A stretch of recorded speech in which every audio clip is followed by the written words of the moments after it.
सभे मगहिया भाई बहन के भुलेटन काका के राम राम आथिन मगहिया खबर में सुनथिन देश दुनिया के खबर।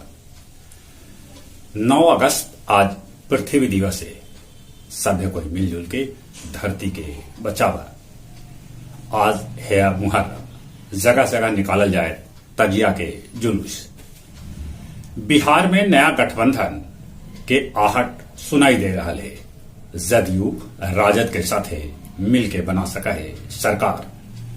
नीतीश कुमार के कांग्रेस हम और माले के भी समर्थन है प्राप्त। उन्हें नीतीश कुमार के बातचीत गृह मंत्री अमित शाह से भी होलक है। संसद के मानसून सत्र 4 रोज पहले ही खत्म हो गया। जेईई मेन के निकलल रिजल्ट 24 गो अभ्यर्थी हासिल कैलन 100% परसेंटाइल। बिहार के अरुदुतुबी द्वीप भी हक शामिल।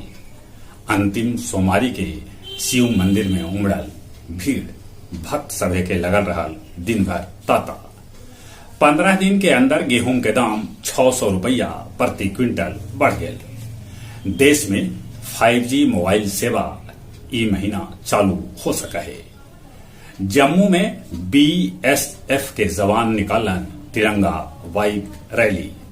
महाराष्ट्र में शिंदे कैबिनेट के आज हो सका है विस्तार। आवासीय सोसाइटी के एगो महिला के साथ अभद्र व्यवहार करे वाला नेता श्रीकांत त्यागी के खिलाफ कैल गेल कार्रवाई, ओकर घर पर चलल बुलडोजर।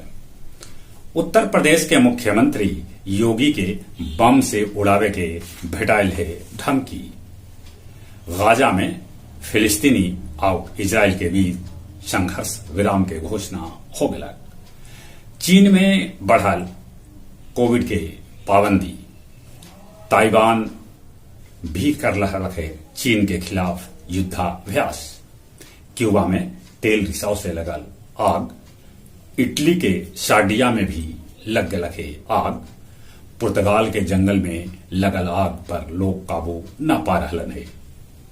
सुरूज में 2 हफ्ता में होल 35 गो विस्फोट। जेईई मेंस में पटवा टोली गया के 39 गो छात्र छात्रा परचम लहरौल का।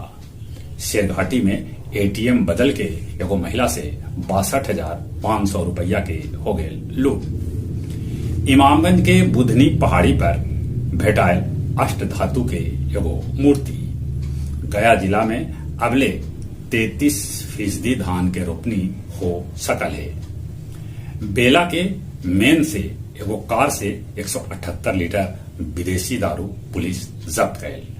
और अब कुछ खेल के समाचार। बर्मिंघम राष्ट्रमंडल खेल में भारत कैलक स्वर्णिम समापन। PV सिंधु, लक्ष्य सेन, सात्विक, चिराग, कमल जितलन अंतिम दिन स्वर्ण।